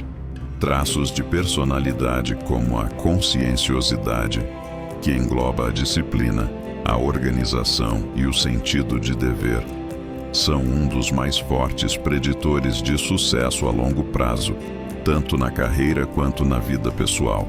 Pessoas com um caráter forte são mais hábeis em adiar a gratificação e em trabalhar consistentemente em direção a objetivos distantes. O sucesso não as corrompe, porque a sua identidade não se baseia nele. A sua identidade se baseia em quem elas são. A construção do seu templo interior é, portanto, o mais alto nível de engenharia pessoal. O grande erro, a ilusão que destrói inúmeras vidas promissoras, é acreditar que o caráter é um terno que se pode vestir para o trabalho e tirar em casa. É a mentalidade do finja até conseguir, aplicada à sua alma. As pessoas acreditam que podem ser desonestas em seus relacionamentos pessoais, indisciplinadas com sua saúde, negligentes com suas pequenas promessas, e depois, magicamente, se transformar em um pilar de integridade e confiança em seus negócios. Isso é uma fantasia perigosa. O caráter é um tecido único e sem costuras. Um rasgo em uma área inevitavelmente se espalhará para todas as outras. Uma pequena mentira hoje abre o caminho para uma grande traição amanhã. A falta de disciplina para ir à academia se manifesta como a falta de disciplina para fazer um trabalho difícil. Perseguir o sucesso sem primeiro construir o caráter é como ganhar na loteria. Você recebe uma fortuna, mas o recipiente que você tem para guardá-la é tão frágil que tudo se perde. Para se tornar o arquiteto mestre do seu templo interior, você praticará o ritual da pedra angular diária. É uma prática simples, mas profunda, para transformar a construção do caráter de um ideal vago em um projeto concreto. Ao acordar, defina qual será a sua pedra angular para aquele dia. Escolha uma única virtude ou traço de caráter que você deseja fortalecer. Seja específico. Não serei uma pessoa melhor, mas sim, hoje, praticarei a paciência inabalável durante o trânsito. Ou, hoje, ouvirei sem interromper. Ou, hoje, cumprirei minha palavra em 100% das minhas promessas, por menores que sejam. Durante o dia, esteja consciente dos testes de pressão. A vida invariavelmente testará sua pedra angular. Quando o teste vier, reconheça-o e faça a escolha consciente que honra o seu compromisso. À noite, antes de dormir, faça a inspeção noturna. Por 2 minutos, reflita: minha pedra angular permaneceu firme hoje? Onde eu fui forte? Onde cedi? Que lição a argamassa de hoje me ensina para a construção de amanhã? Este ritual não exige perfeição. Exige consciência e esforço diário. Suas habilidades podem te levar ao topo da montanha, mas apenas o seu caráter pode mantê-lo lá. O mundo está cheio de gênios fracassados e de talentos desperdiçados, mas está notavelmente vazio de pessoas de caráter sólido, que não tenham deixado um legado de valor. O Templo de Salomão, com toda a sua glória, foi um dia destruído. Mas o templo interior que você ergue, tijolo por tijolo, é a única estrutura que ninguém pode tirar de você. É o seu verdadeiro e eterno império. Repita essas palavras de afirmação. Eu sou o arquiteto do meu caráter. Cada dia eu assento um tijolo de integridade, disciplina e resiliência. Meu sucesso é sustentado pela força do meu templo interior. Capítulo 12. A balança da justiça. Como negociar com equilíbrio e autoridade. Imagine a imagem clássica da justiça. Uma figura que segura uma balança com dois pratos em perfeito equilíbrio. Este símbolo poderoso representa muito mais do que tribunais e leis. Ele é a chave para a negociação em seu mais alto nível.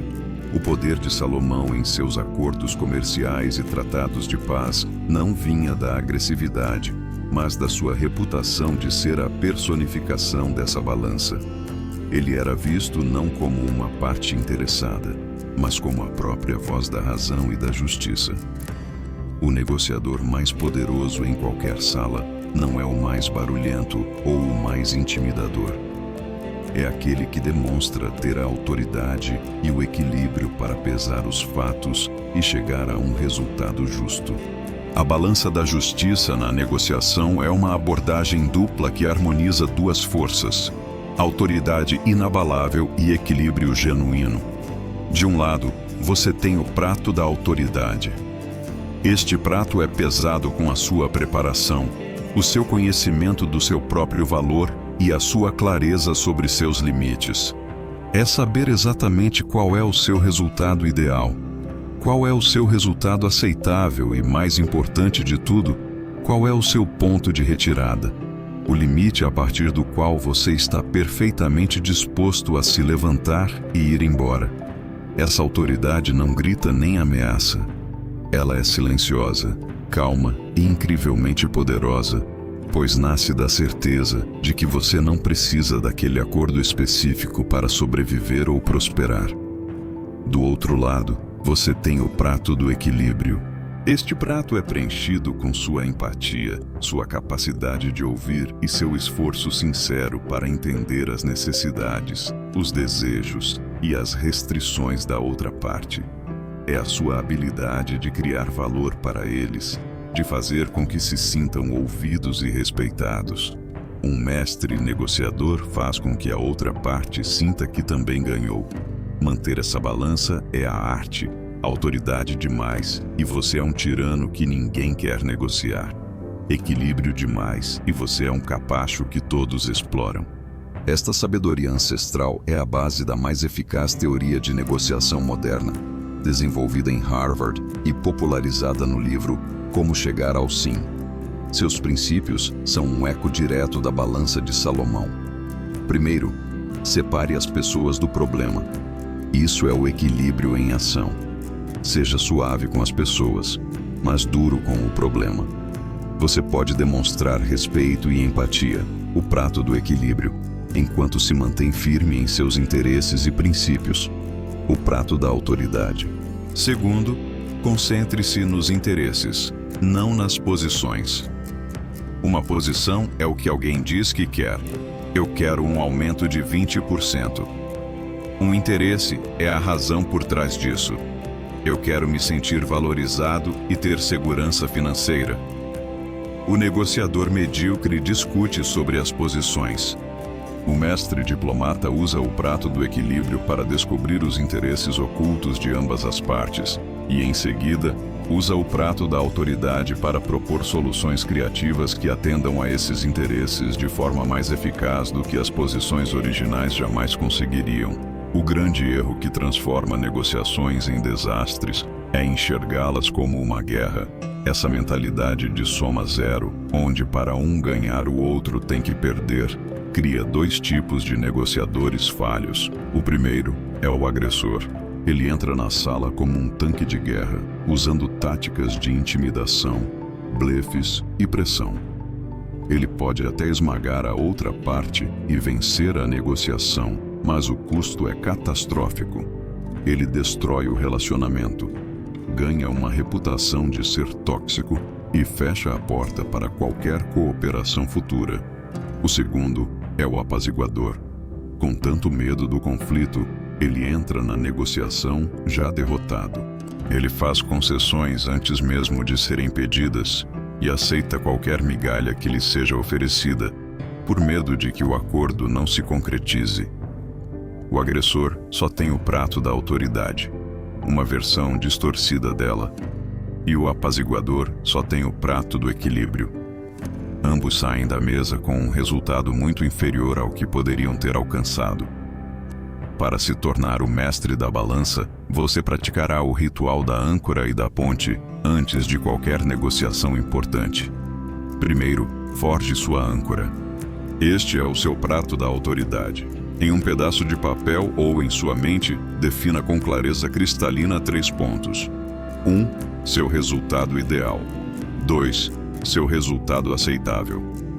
3. Seu Batna, sua melhor alternativa a um acordo negociado. O que você fará se sair da sala sem um acordo? Ter uma alternativa forte e viável é a maior fonte de poder que existe.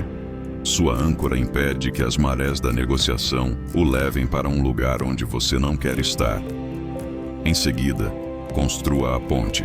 Este é o seu prato do equilíbrio. Coloque-se no lugar da outra parte. Escreva o que você acredita serem os 3 pontos dela. 1. O resultado ideal dela. 2. As pressões e restrições que ela provavelmente enfrenta. 3. 1 ou 2 moedas de troca. Coisas que são de baixo custo para você, mas de alto valor para ela. Esta preparação o força a pensar em como criar uma vitória para o outro lado, construindo uma ponte para um acordo mutuamente benéfico. Uma negociação não precisa ser um campo de batalha. Ela pode e deve ser um laboratório para a criação conjunta de valor. Sua autoridade vem da sua preparação, não do seu volume. Sua justiça constrói a confiança que transforma uma transação em uma aliança. Ao dominar a balança da justiça, você não apenas fecha bons negócios. Você constrói uma reputação de poder, sabedoria e integridade. A reputação de alguém com quem vale a pena se aliar. Repita essas palavras de afirmação. Minha autoridade vem da minha preparação, e meu equilíbrio vem da minha empatia. Eu negocio com a força de uma âncora e a graça de uma ponte. Eu crio acordos justos que geram respeito e prosperidade. Capítulo 13. O princípio da semeadura. A riqueza que flui. Através da generosidade. Observe um fazendeiro sábio no início da estação de plantio. Em seu celeiro, ele guarda seu bem mais precioso, as sementes da colheita passada. O que ele faz a seguir desafia a lógica da escassez. Ele não guarda as sementes em um cofre. Ele não as conta obsessivamente com medo de perdê-las. Ele faz o oposto. Ele as joga fora. Ele as entrega generosamente à terra, diminuindo seu estoque visível na esperança de uma multiplicação futura. Esta é a lei da semeadura, a lei mais fundamental da natureza e, talvez, a chave mais mal compreendida para a riqueza. Hoarding é o caminho da contração. A generosidade estratégica é o caminho da expansão infinita. O princípio da semeadura ensina que, para receber, você deve primeiro dar. Mas esta não é uma chamada para a caridade cega ou para o autossacrifício ingênuo. É uma estratégia de investimento no ecossistema da vida. Pense em si mesmo não como um cofre que acumula, mas como um canal através do qual o valor flui. Quanto maior o fluxo que passa por você, mais se adere a você. As sementes que você pode semear são muitas. Existem as sementes de capital. Investir seu dinheiro em pessoas e ideias promissoras. Existem as sementes de conhecimento. Dedicar seu tempo para ser mentor de alguém, compartilhando sua sabedoria sem esperar pagamento. Existem as sementes de oportunidade. Usar sua rede para abrir portas para outros, fazendo apresentações que podem mudar vidas. E existem as sementes de confiança. Capacitar sua equipe, dando-lhes responsabilidade e acreditando neles primeiro. Ao semear o que você tem, seja tempo, sabedoria ou dinheiro, você cria um vácuo fértil que o universo, por lei, se apressa em preencher, muitas vezes com uma colheita muito maior do que a semente que você plantou. Esta lei universal é validada por décadas de pesquisa em sociologia e psicologia. O conceito de capital social refere-se ao valor imenso que reside em uma rede de relacionamentos fortes e de confiança. Estudos, como os do pesquisador Adam Grant, mostram conclusivamente que os doadores, aqueles que consistentemente contribuem e ajudam os outros, acabam no topo de suas profissões. Sua generosidade constrói um exército invisível de apoiadores que se torna um poderoso gerador de oportunidades e uma rede de segurança em tempos de crise. Psicologicamente, o ato de dar libera no cérebro substâncias químicas como a oxitocina e as endorfinas, que aumentam a felicidade e reduzem o estresse. Esse estado mental positivo nos torna mais criativos, mais abertos e mais propensos a ver e aproveitar as oportunidades ao nosso redor. A lendária generosidade de Salomão, portanto, não era apenas um ato de piedade. Era uma estratégia brilhante para aumentar sua própria felicidade, fortalecer seu capital social e garantir o fluxo contínuo de abundância em seu reino. O grande erro, a mentalidade que mantém as pessoas presas na mediocridade, é a mentalidade do punho fechado. É a crença nascida do medo de que o universo é um lugar de escassez e que, para sobreviver, é preciso agarrar-se com força a cada centavo, a cada contato, a cada pedaço de informação. A pessoa com o punho fechado teme que, se abrir a mão para dar, nunca mais receberá. Mas ela não percebe a ironia trágica de sua posição. Um punho que está fechado para dar, também está fechado para receber. Essa energia de contração e medo repele ativamente a riqueza e a oportunidade. Ninguém quer fazer negócios com um avarento. Ninguém quer se aliar a um egoísta. Ao tentar proteger desesperadamente seu pequeno monte de sementes, a pessoa de punho fechado garante que ele nunca se tornará uma colheita. Sua mesquinhez se torna uma profecia autorrealizável que a condena a uma vida de falta. Para se tornar um mestre semeador, você praticará o ritual da semeadura intencional. Esta é uma prática semanal para transformar a generosidade em um hábito estratégico e alegre. Primeiro, escolha o solo. Toda semana, identifique um solo fértil para sua semente. Não se trata de dar aleatoriamente, mas de investir com sabedoria. Pode ser um jovem funcionário com grande potencial, um amigo lançando um novo projeto, ou uma causa que ressoa profundamente com seus valores. Onde sua semente pode ter o maior impacto?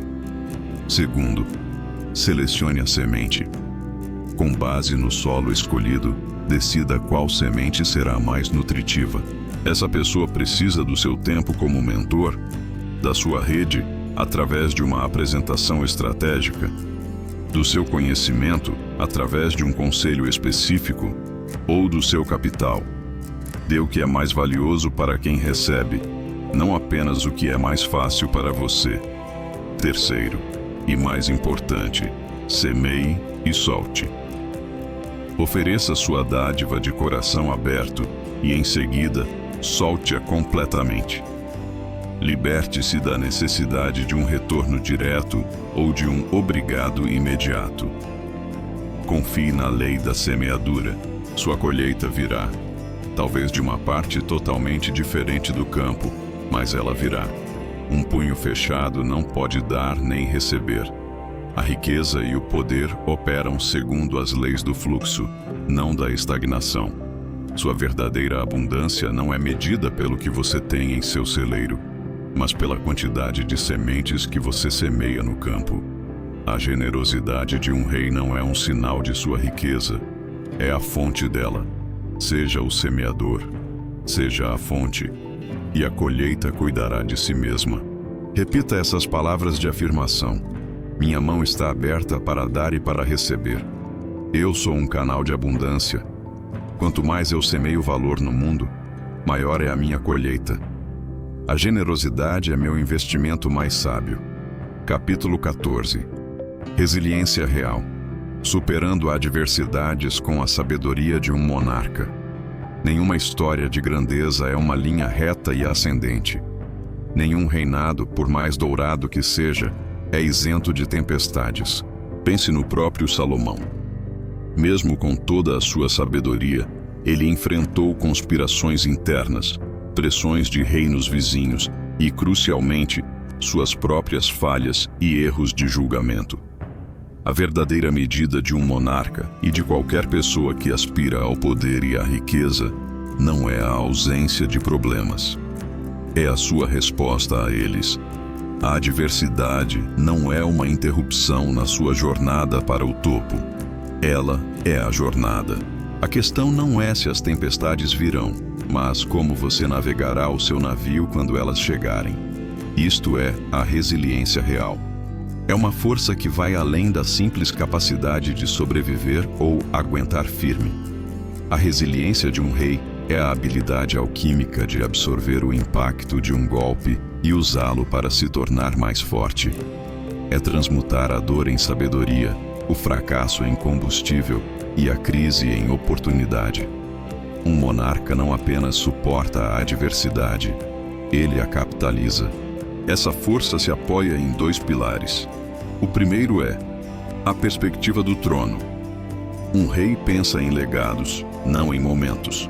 Diante de uma crise, ele dá um passo para trás.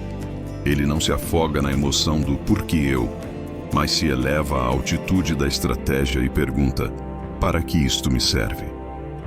Ele vê o revés não como um veredito, mas como um teste de estresse que revela de graça as rachaduras em seu sistema, que agora podem ser consertadas. O segundo pilar é a aceitação da soberania. Um rei não culpa. Ele assume a responsabilidade. Mesmo que a culpa não seja sua, a solução do problema é sua soberania. Este ato de assumir o controle o arranca da posição de vítima impotente e o coloca de volta no trono do poder, transformando-o no agente da sua própria recuperação. A ciência moderna confirma esta sabedoria antiga. Psicólogos chamam este fenômeno de crescimento pós-traumático. É um processo bem documentado onde indivíduos que passam por grandes lutas e adversidades relatam depois um crescimento positivo significativo. Eles desenvolvem uma nova apreciação pela vida, descobrem forças pessoais que não sabiam que tinham e aprofundam seus relacionamentos. Eles não apenas voltam ao normal, eles se tornam uma versão superior de si mesmos. Biologicamente, nossa resposta ao estresse pode seguir dois caminhos. Quando vemos uma situação como uma ameaça, nosso corpo entra em modo de defesa, medo e contração. Mas quando a enquadramos como um desafio a ser superado, nosso corpo libera uma cascata de hormônios que aumentam a coragem, a concentração e a conexão social. A resiliência real é a arte de, conscientemente, enquadrar a adversidade como um desafio, otimizando sua biologia para a vitória. O grande erro da maioria das pessoas é a fragilidade. Elas constroem suas vidas e suas carreiras como se fossem de vidro, esperando e rezando por um tempo sempre bom. Quando a tempestade inevitável chega, uma demissão, uma crise financeira, uma traição, elas se estilhaçam. Elas ficam presas no ciclo vicioso da autopiedade e do ressentimento. Elas internalizam o fracasso, passando a acreditar não que eu falhei, mas que eu sou um fracasso. Essa crença se torna uma profecia autorrealizável. O medo de se machucar novamente as impede de assumir novos riscos, e seu mundo, que antes era cheio de possibilidades, encolhe e se torna uma pequena e cinzenta cela de segurança. Elas passam o resto de suas vidas tentando evitar a dor, sem perceber que, ao fazer isso, também estão evitando o crescimento. Para forjar um espírito inquebrável, você usará o ritual da alquimia da adversidade sempre que enfrentar um revés significativo. Este ritual tem 3 passos. Primeiro, reconheça a dor. Não finja que não dói. A resiliência não é a ausência de sentimento. Permita-se um tempo definido e limitado para sentir o golpe. Diga a si mesmo: isto é difícil. Sinto-me frustrado, com raiva, com medo. Honrar a emoção é o primeiro passo para transcendê-la. Segundo, após esse período, pegue papel e caneta para caçar a lição. Pergunte-se: qual é a dádiva escondida nesta adversidade? Qual fraqueza no meu caráter, na minha estratégia ou no meu plano ela acabou de iluminar para mim? Force-se a escrever pelo menos uma lição concreta. Isso o move de vítima para estudante. Terceiro, formule o contra-ataque. Com base na lição, defina uma única ação imediata que você pode tomar para avançar. Não precisa resolver tudo, mas precisa mudar seu estado de passividade para atividade. A lição foi que você dependia de uma única fonte de renda?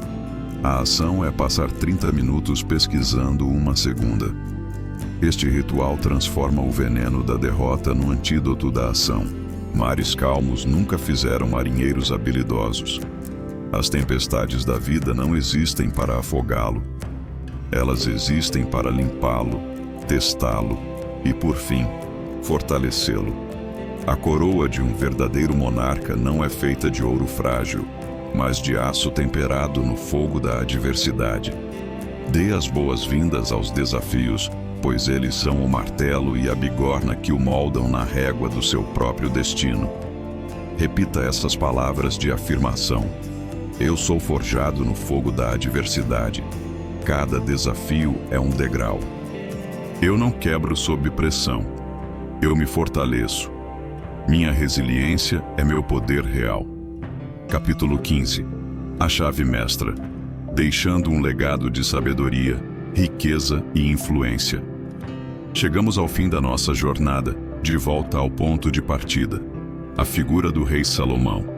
Mas agora, o vemos com outros olhos. Não vemos apenas o ouro, o marfim e o cedro. Não vemos apenas o poder e a persuasão. Vemos algo muito mais duradouro. Vemos um nome que ecoa há 3.000 anos. Por quê? Porque o maior segredo de Salomão, a chave que tranca e dá sentido a todas as outras, não era sobre o que ele podia ter, mas sobre o que ele podia deixar. A riqueza se gasta, os reinos caem, mas um legado é eterno. Esta é a chave mestra. A decisão consciente de viver uma vida que ecoe para sempre. A chave mestra é a transição final do eu para o nós, do agora para o sempre. É quando você percebe que a sabedoria, a riqueza e a influência que você acumulou não são o objetivo final. São ferramentas. São os recursos que você agora tem para construir algo maior do que você mesmo. Deixar um legado não é algo que você planeja na velhice. É algo que você constrói a cada dia. É a aplicação de todas as chaves que descobrimos, mas com uma nova intenção. É usar a sua sabedoria para iluminar o caminho dos outros. É usar a sua riqueza não apenas para o seu conforto, mas como um catalisador para o bem, para financiar sonhos e para resolver problemas. É usar a sua influência não para comandar, mas para inspirar, para elevar e para capacitar a próxima geração. Viver por um legado é entender que sua vida é um capítulo em uma história muito maior.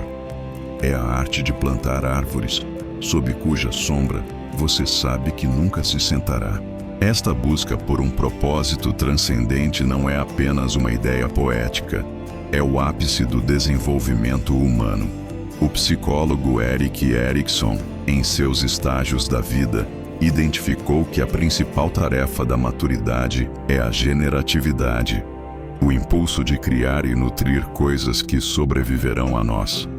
É o oposto da estagnação. Da mesma forma, no topo da famosa hierarquia de necessidades de Abraham Maslow, está a autotranscendência, um nível acima da autorrealização, onde a motivação de um indivíduo vem de causas e valores que vão além do seu próprio ser. Viver para um legado, portanto, não é apenas um ato nobre, é a expressão mais elevada de uma vida psicologicamente rica e plenamente realizada. É o que fazemos quando já satisfizemos nossas necessidades e perguntamos: e agora? Qual é o meu verdadeiro propósito? O grande erro da maioria das pessoas é pensar que legado é um privilégio exclusivo dos bilionários e dos famosos. Elas pensam: quem sou eu para deixar um legado? Ou, vou me preocupar com isso quando for rico e bem-sucedido. Elas veem o legado como um monumento de mármore, uma placa de bronze em um edifício. Esta é uma trágica e limitante incompreensão. Um legado não é medido em cifras ou em fama. É medido em impacto. O professor que acendeu uma paixão em um aluno deixou um legado. O pai que criou um filho para ser uma pessoa de bem deixou um legado. O líder que foi mentor de sua equipe e os ajudou a crescer deixou um legado. O amigo que ofereceu apoio incondicional em um momento de escuridão deixou um legado. O erro é esperar por um grande palco, enquanto se ignora as inúmeras oportunidades diárias de deixar uma marca positiva no coração de alguém. Seu legado não é o que você deixa para as pessoas, é o que você deixa nelas. Para alinhar sua vida com esta chave mestra, você praticará o ritual do epitáfio vivo. É um exercício simples, mas de uma profundidade transformadora. Reserve 15 minutos e faça a si mesmo uma pergunta. Se eu pudesse escolher uma única frase para ser escrita em meu túmulo, uma frase que capturasse a essência de quem eu fui e pelo que lutei, qual seria? Não uma lista de suas conquistas, mas a verdade do seu impacto. Talvez seja: ele ensinou os outros a acreditarem em si mesmos. Ou, ela construiu pontes de compaixão onde antes havia muros. Esta frase se torna a sua estrela guia. A cada semana, olhe para o seu epitáfio e se pergunte: as minhas ações nesta última semana me aproximaram ou me afastaram desta verdade? Em seguida, com base na resposta, defina uma ação de legado para a semana seguinte. Uma única ação, por menor que seja, que não sirva ao seu ganho pessoal, mas que sirva ao seu epitáfio. Este ritual transforma o legado de um sonho distante em uma prática consciente e deliberada. Chegamos ao fim. As chaves estão em suas mãos. Elas podem abrir portas para a riqueza, para o poder e para a influência que você deseja. Mas a chave mestra abre a porta final, a da significância. O ouro de Salomão se foi, seu templo virou pó, mas sua sabedoria, seu legado, ainda nos guia. Essa é a escolha final que se apresenta a você: viver uma vida de mero sucesso ou uma vida de significado. Ser um rei por uma estação ou ser uma lenda por toda a eternidade. Repita essas palavras de afirmação: eu sou mais do que minhas conquistas. Sou um construtor de legados. Minha vida é minha mensagem para o mundo. E eu a escrevo a cada dia com atos de sabedoria, generosidade e propósito.